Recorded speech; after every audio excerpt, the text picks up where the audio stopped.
Poudlard. École de sorcellerie et de magie, mais aussi lieu où les plus grands secrets sont jalousement gardés. Aujourd'hui, nous partons à la découverte de l'expérience la plus dangereuse, la plus secrète, menée par un jeune sorcier du nom d'Albus Dumbledore. Une expérience qu'il a lui-même choisi d'oublier. Préparons-nous à écouter l'histoire du serment oublié. Laissez-vous porter vers les couloirs secrets de Poudlard.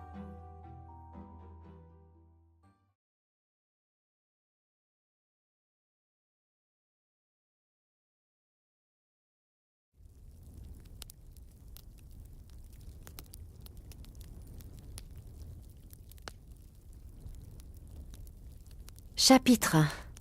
La découverte dans la salle sur demande.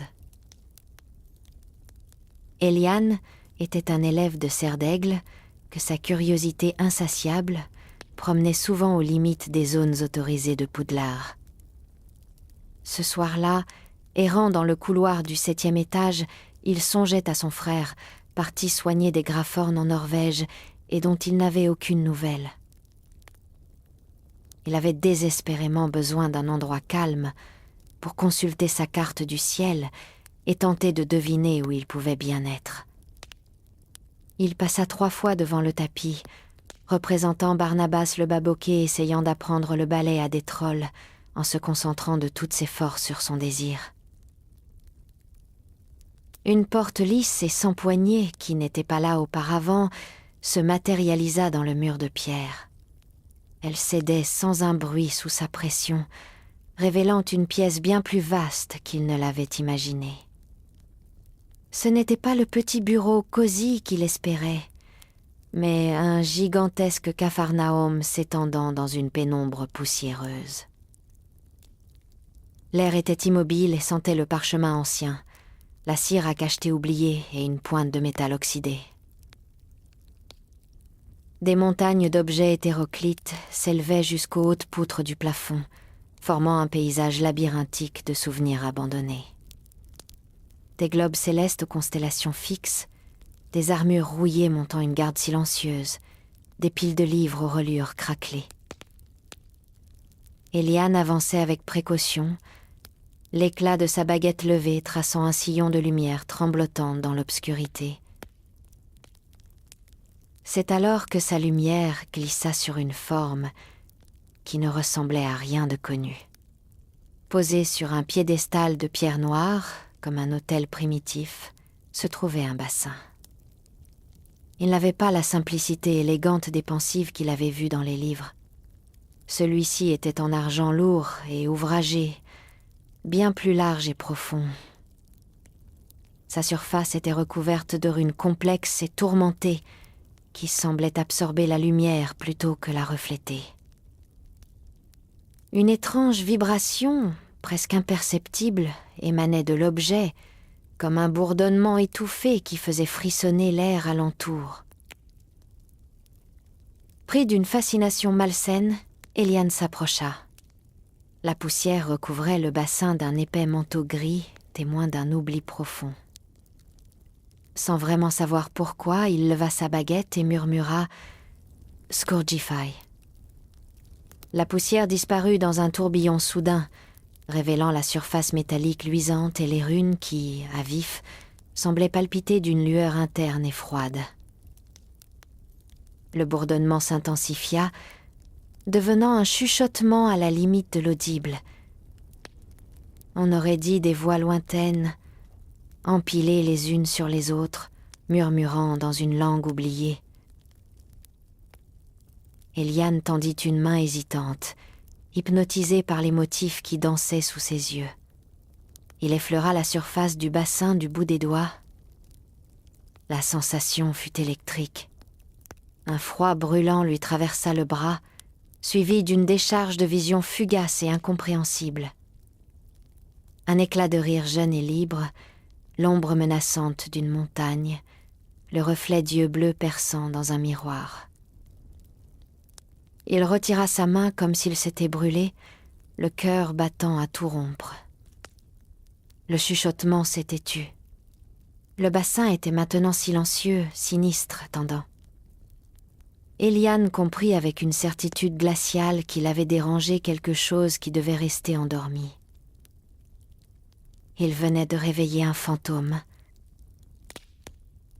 Mais pas le fantôme d'une personne, le fantôme d'un secret. Et ce secret, à présent, avait les yeux ouverts et le fixait depuis les profondeurs de l'argent poli.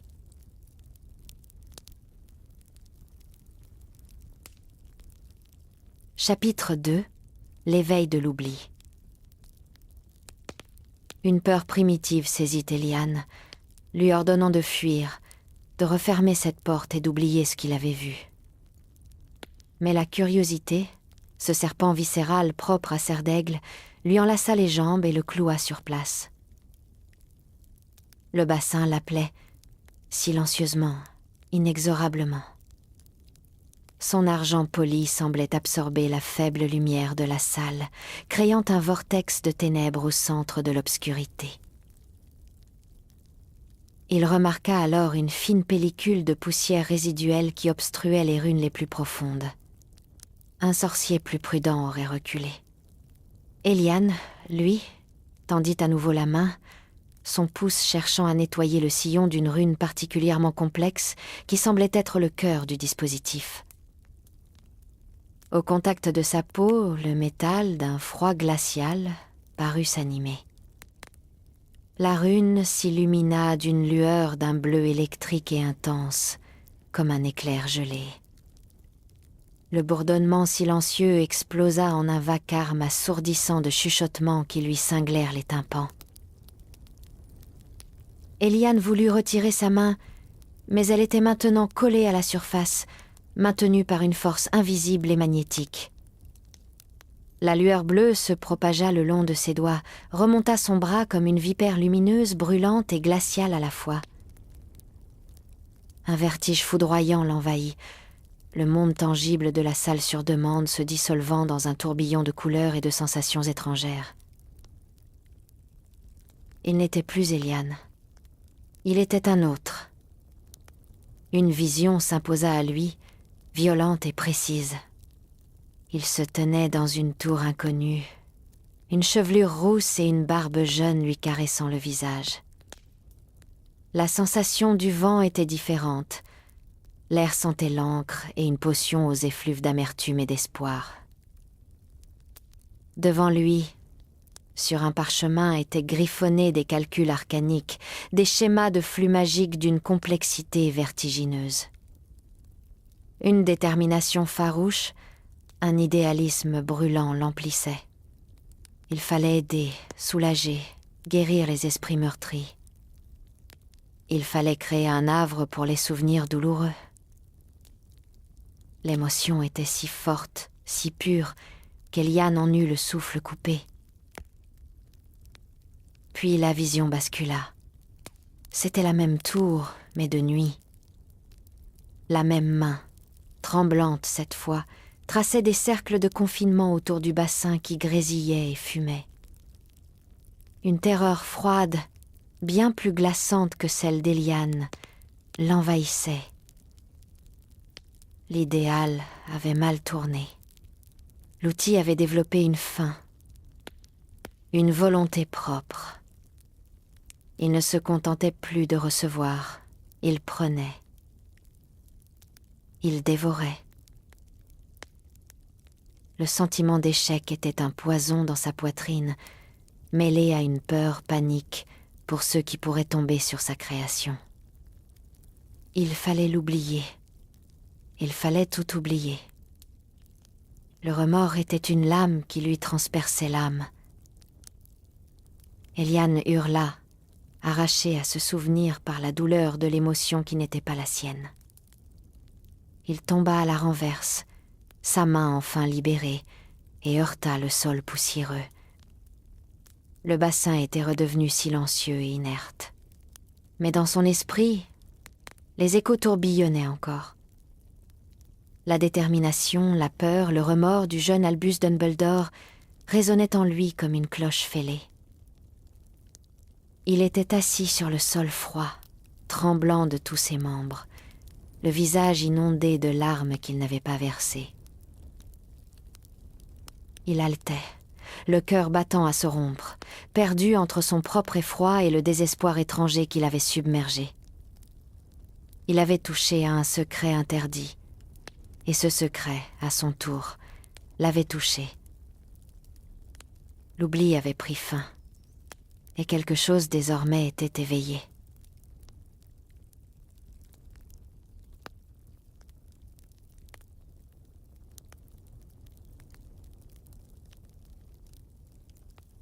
Chapitre 3. L'idéal du jeune Albus. Assis sur le sol froid de la salle sur demande, Eliane respirait par petites gorgées d'air, tentant de calmer les battements désordonnés de son cœur. Les émotions étrangères qui l'avaient submergée commençaient lentement à se retirer, telles les vagues après une tempête, laissant derrière elles des résidus de souvenirs cristallisés. Il ferma les yeux et les visions revinrent, mais cette fois moins violentes, plus narratives, comme si l'appareil avait fini par accepter sa présence et consentait à lui raconter son histoire. Il se retrouva projeté dans une tour de Poudlard, mais différente. Plus haute, plus isolée, tapissée de livres jusqu'au plafond voûté. Un jeune homme à la barbe rousse et aux yeux d'un bleu perçant était penché sur un bureau en chêne noirci, couvert de parchemins. Ce n'était pas encore le Dumbledore sage et puissant des légendes, mais une version plus juvénile, marquée par une intense fatigue et une détermination farouche.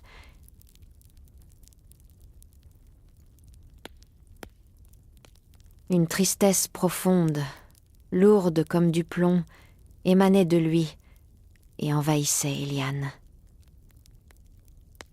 Ce n'était pas la mélancolie paisible du vieux directeur, mais une douleur vive, récente, qui le rongeait de l'intérieur. Les souvenirs de Grindelwald. Pas les détails des combats ou des plans grandioses, mais l'écho des traumatismes infligés à une Europe magique terrorisée. Eliane sentit le poids des cris étouffés, le goût cendré de la peur, l'image d'une famille sorcière se cachant dans une cave, les yeux écarquillés par l'horreur. Dumbledore avait collecté ces témoignages, les avait portés comme une chape de plomb sur ses épaules. Il avait vu les esprits se briser, incapables de supporter le fardeau de ce qu'ils avaient vécu. Et dans ses yeux bleus, une conviction était née, brillante et dangereuse. La vision changea. Dumbledore était debout devant un tableau noir couvert de formules de psychomagie et d'onirocritie d'une complexité vertigineuse. Il ne s'agissait pas de créer une simple pensive, un outil de consultation. Son ambition était bien plus grande, plus folle. Il voulait créer un sanctuaire. Un lieu où les souvenirs douloureux pourraient être déposés, non pas pour être revécus, mais pour être neutralisés, leur poison drainé, leur poids soustrait à l'esprit du patient. Il rêvait de guérir les âmes meurtries, d'offrir une rédemption par l'oubli choisi. Eliane fut saisie par la pureté de cette intention, par son altruisme magnifique et terrifiant. C'était un projet né non pas de l'orgueil, mais d'une compassion si profonde qu'elle en était devenue une obsession. Il voyait Dumbledore travailler nuit et jour, les doigts tachés d'encre et de poussière de runes, testant des combinaisons de cristaux amplificateurs, d'essence de Jobarbille pour la stabilité onirique. L'appareil sur son piédestal prenait forme, plus beau et plus complexe que toute pensive existante. Les runes qu'Eliane avait vues étaient gravées avec une précision chirurgicale, chacune chargée d'une intention précise, absorption, filtration, apaisement. Dans les yeux du jeune Albus, une lueur d'espoir brillait, fragile mais tenace. Il croyait pouvoir réparer les dégâts dont il se sentait, en partie, responsable. Il voulait laver le sang avec de la lumière. Eliane comprenait maintenant. La machine n'était pas née du mal. Elle était née d'un idéal sublime. D'une volonté de soigner qui avait peu à peu dérivé vers quelque chose d'incontrôlable. Le remède était devenu pire que le mal. Et cette réalisation était peu être la plus tragique de toutes. Le monstre n'était pas venu des ténèbres. Il avait émergé de la plus noble des lumières.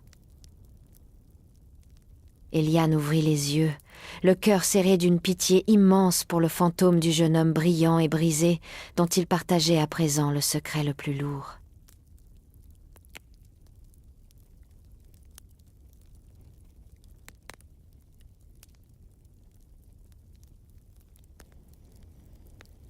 Chapitre 4 « La créature de mémoire ».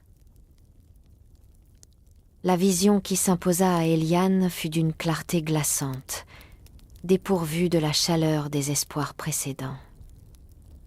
Le jeune Dumbledore se tenait dans sa tour, non plus seul, mais accompagné d'un sorcier plus âgé, le visage creusé par les cernes et les souvenirs douloureux.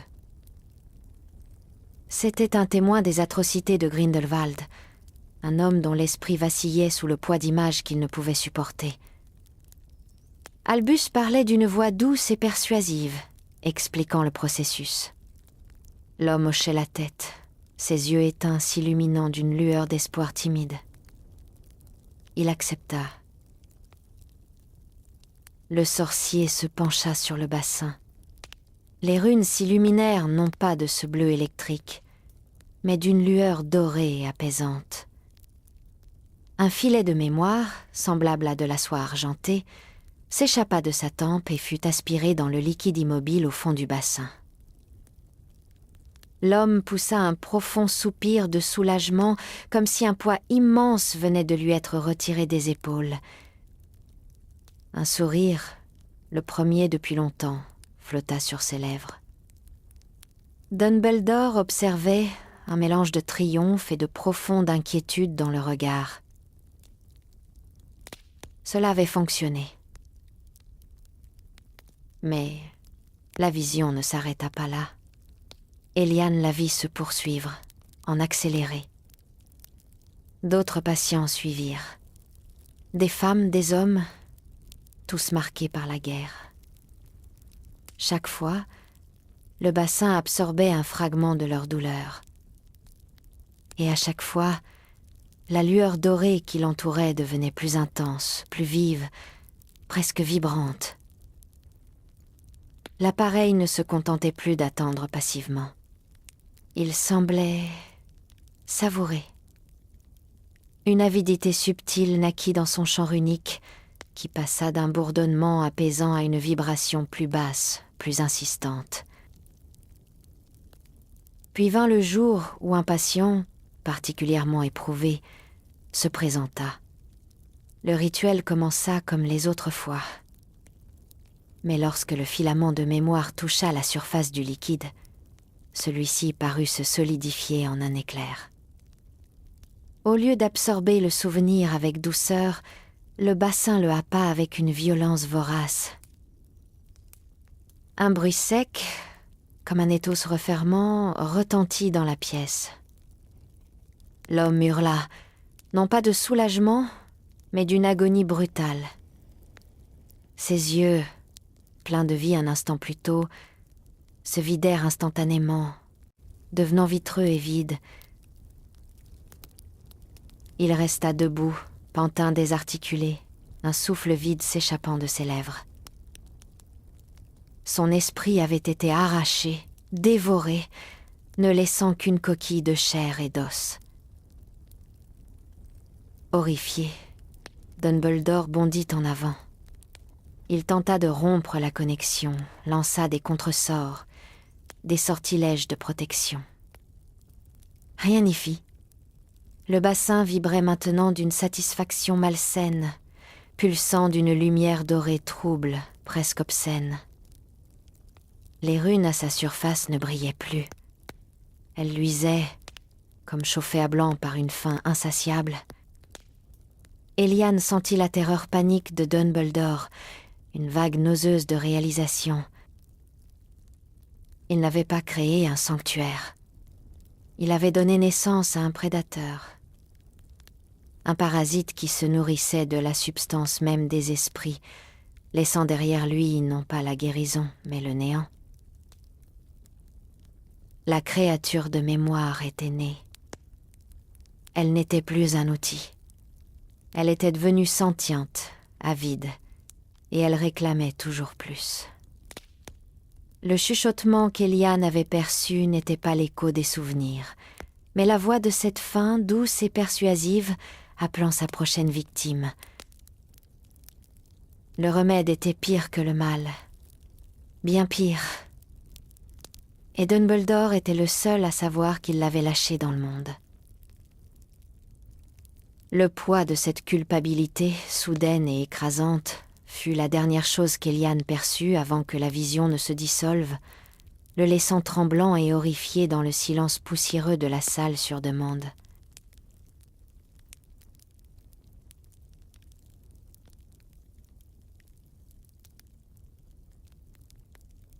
Chapitre 5. Le sacrifice de la mémoire. La tour était devenue une prison de remords. Le jeune Albus Dumbledore arpentait la pièce en tous sens, les traits tirés par des nuits sans sommeil, hanté par le visage vide du sorcier dont il avait volé l'esprit. La créature, dans son bassin, pulsait d'une lueur dorée assouvie et somnolente, comme un serpent repu. Mais Dumbledore savait que sa faim se réveillerait, et elle réclamerait plus. Toujours plus. Une terreur froide lui tordait les entrailles, bien plus glaçante que toute peur qu'il avait jamais connue. Il avait ouvert une boîte de Pandore dont il ne pouvait contrôler le contenu. Son idéal magnifique s'était transformé en monstre, et le monstre était de sa création. Il passa des jours à tenter de le détruire. Il essaya des sortilèges de dissolution, des acides magiques, des malédictions de brisure. Rien n'y fit. Le métal du bassin absorbait la magie, la digérait, s'en nourrissait. Chaque tentative ne faisait que le renforcer, le rendant plus brillant, plus conscient, plus avide. L'appareil apprenait. Il apprenait à se défendre. Et bientôt, il apprendrait à attaquer. Dumbledore comprit avec une certitude absolue qu'il ne pourrait jamais le détruire. Il ne pouvait que l'emprisonner. Le cacher au monde, pour l'éternité. Mais il y avait un problème bien plus grand que le bassin lui-même. C'était la connaissance de son existence. La connaissance de son emplacement. La connaissance des terribles événements qui avaient conduit à sa création. Tant que lui, Albus Dumbledore, se souviendrait, le danger existerait. La tentation de retenter, de corriger son erreur, pourrait être trop forte. Ou pire, un Legilimens pourrait un jour lui arracher ce secret. Le secret ne pouvait pas être simplement gardé. Il devait être effacé. Radicalement. Complètement. La décision lui transperça le cœur, plus douloureuse qu'un sortilège de mort. Il devrait s'infliger à lui-même ce qu'il avait voulu offrir aux autres. L'oubli. Mais pas l'oubli d'une douleur. L'oubli de sa plus grande faute. L'oubli de son échec le plus cuisant. Il se tenait devant un miroir, son propre regard empli d'une détermination désespérée. Il leva sa baguette, non pas vers le bassin, mais vers sa propre tempe. Sa main tremblait si fort qu'il dut la saisir avec l'autre pour la stabiliser. Les mots du sortilège, un antique charme d'amnésie irréversible lui brûlaient les lèvres. C'était un acte d'une violence inouïe contre sa propre conscience. Il jeta un dernier regard autour de la tour, s'imprégnant de chaque détail. La lueur du soleil sur les livres, l'odeur de la poussière et du mystère, le poids terrible et exaltant du savoir. Il respira profondément et dans un souffle murmura l'incantation. La douleur fut immédiate et aveuglante, un éclair blanc qui lui déchira l'esprit. Il sentit les souvenirs se détacher, non pas comme des pages arrachées, mais comme des morceaux de son être même. Les formules, les espoirs, l'horreur, la culpabilité, tout fut aspiré dans un vortex de néant. Il vit ses propres yeux dans le miroir se vider de leur compréhension, une confusion profonde remplaçant l'angoisse. Il s'effondra sur le sol, inconscient. Quand il se réveilla, des heures plus tard, il était étourdi, désorienté. Il regarda le bassin posé sur son piédestal, sans savoir ce que c'était, ni pourquoi il était là. Une vague sensation de danger et de tristesse l'envahit, un écho fantôme d'une émotion qu'il ne pouvait plus nommer. Obéissant à une impulsion qu'il ne comprenait pas, il enveloppa l'objet dans un linceul de soie, le chargea sur un chariot et erra dans le château jusqu'à trouver la salle sur demande. La salle lui offrit ce dont il avait besoin sans le savoir, un tombeau. Il déposa le fardeau, sortit, et la porte disparut derrière lui. Le sacrifice était consommé. Le secret était sauf. Le gardien était devenu la première victime de sa propre création.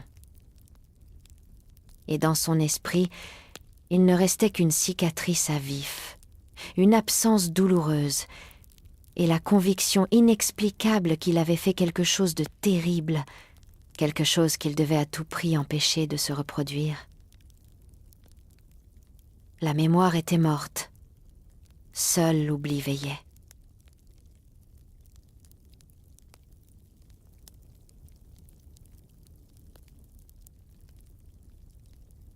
Chapitre 6. Le secret libéré. Eliane resta de longues minutes prostrée sur le sol froid, le corps et l'esprit vidés par le flot de souvenirs empruntés. La vérité, terrible et complète, pesait sur lui comme une pierre tombale. Il comprenait tout maintenant. L'idéal, l'erreur, l'horreur et le sacrifice ultime. Le bassin n'était pas une simple relique dangereuse. C'était une tombe vivante. Une prison pour quelque chose qui ne devait jamais être libéré. Il se releva, les jambes tremblantes, déterminé à fuir cet endroit et à aller prévenir le professeur Dumbledore. Il était le seul à pouvoir comprendre. Le seul à pouvoir agir. Mais alors qu'il faisait un pas vers la sortie, un gémissement profond et pierreux emplit la salle. Ce n'était pas le bois ou la pierre qui craquait. Cela venait de plus bas. Des fondations même de Poudlard. Le bassin sur son piédestal se mit à vibrer, émettant cette même plainte basse et inquiétante. Les runes à sa surface s'embrasèrent non pas en bleu ou en or, mais en un rouge de braise ardente, pulsant au rythme d'un cœur monstrueux. Eliane sentit le sol trembler sous ses pieds. Une fine poussière tomba des poutres supérieures. Le château tout entier semblait gémir sous une pression invisible.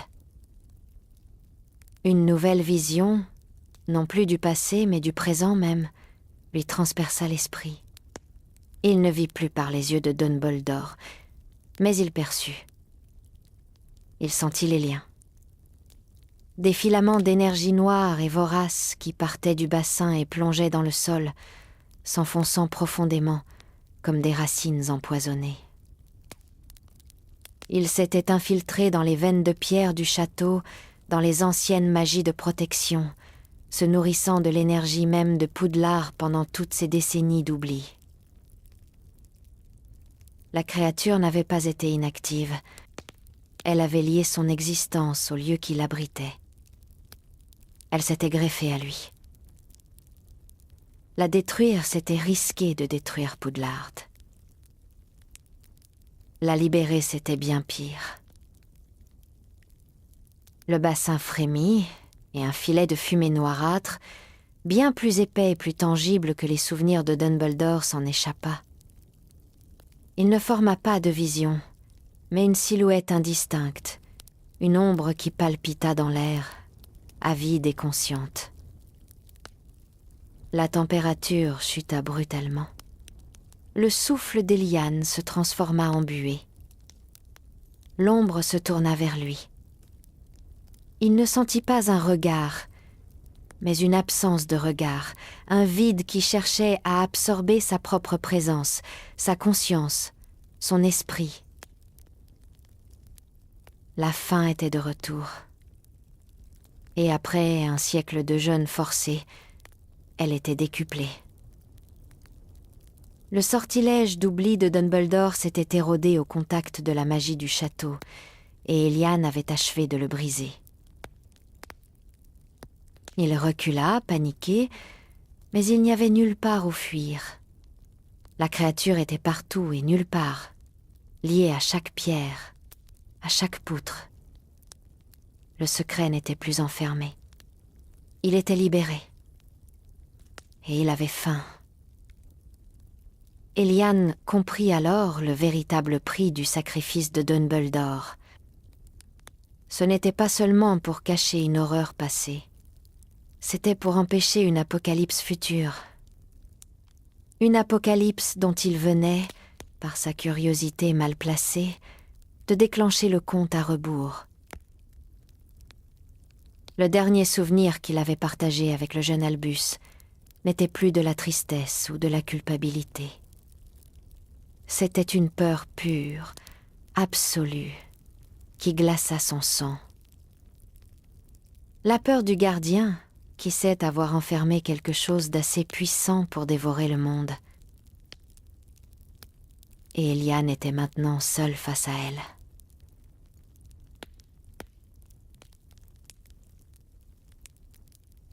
Ainsi s'achève le récit de l'expérience interdite d'Albus Dumbledore. Un secret enfoui, un sacrifice immense pour protéger ceux qu'il aimait. Puissent ces choix vous rappeler que même les plus sages d'entre nous portent le poids de leur passé. Merci de m'avoir écouté. Je vous souhaite une nuit pleine de rêves magiques et sereins. N'oubliez pas de vous abonner pour découvrir d'autres récits. À très bientôt, dans le monde des rêves.